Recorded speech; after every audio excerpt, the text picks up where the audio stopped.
Greetings, my name is Sumitiper and welcome to ACERVO Season 3 Episode 4 Mysterious Machinery.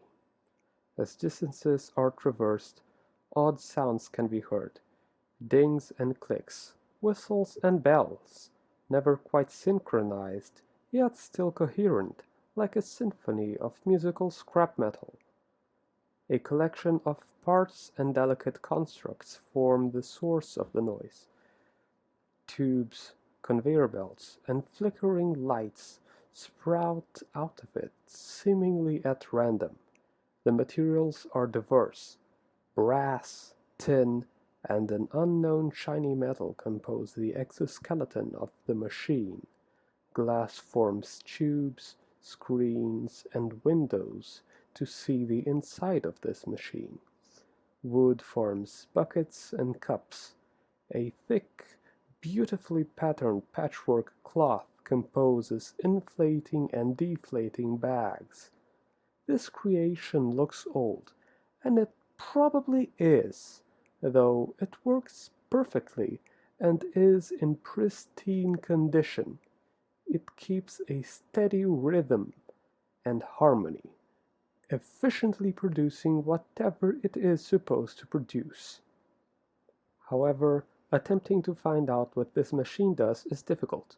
Several materials are occasionally seen in brief glimpses, appearing behind windows and being swiftly carried away by conveyors of all shapes and sizes. The materials are most likely entering the machine through the giant ornamented funnel that sits on top of it like a majestic crown. That's the starting point of the unknown journey. Presumably, there are filters and identifiers separating metal from glass and wood from liquids. The different properties mean that things must be separated. Glass will fail to be bendable, like metal, and wood will become damaged when in contact with liquids. All of these are important by their own merits, but ideally separated from each other. In its entirety, there are odd choices and some things missing. There are countless indicators of heat and pressure along with other measurements. It looks as if maintaining the internal order of this machine is incredibly important, and supposedly can be fixed when in disarray? That would seem logical, but no form of input can be found.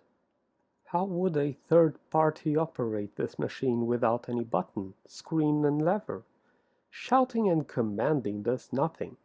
It does not listen, which might seem kind of obvious to someone who knows that machines, especially analog devices, aren't sentient and have not been gifted with life. There must be a hidden way to control it. Maybe that is done from the inside, through a door. It would be completely plausible when seeing the immense size. A control room would comfortably fit inside there, and there would still be space remaining. That is all assuming that there is enough empty space inside the machine to place a room. There is a possibility that it is filled to the brim and almost no space remains free, only with brief intervals that ensure one mechanism will not interfere with the others. The only way to know would be to enter the machine, but then again, no entrance, or at least no clearly visible entrance. There is absolutely no way that entering through the funnel would work. Doing so would severely injure anyone who tried to enter through there. And being the input for materials, it would be expected that there would also be an output. A machine will fill a purpose, and considering that this one most certainly does not provide any sort of service, it must then provide a product. Maybe this is a failed way of perceiving it, and this train of thought should be philosophically and sociologically examined. However, there is no time for that. The machine took in materials of more than one variety. It presumably sorted them to be used or modified into something that they were not initially. There is no form of output to be found anywhere within the outside of this machine. Taking all of these things to mind, three possibilities of the material's final destination arise and involve assuming that this machine works for itself and no one else. Possibility 1. Fuel. Through multiple ways, wood, glass, and metal can be converted into fuel to power this machine. If organic matter is allowed as an input, then that could be a relatively easy fuel source, though the logistics of this possibility seem to leave a few things unaccounted for. Not everything can be fuel. So what does the machine do with those? Possibility 2. Destruction. Though that also ignores the fact that some materials cannot be easily destroyed through conventional means without extensive damage to the machine.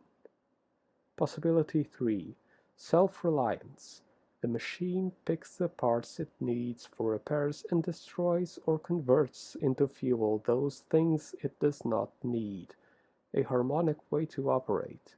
Ideal if it wants to keep working like it already has worked so much. I would most likely believe possibility number 3.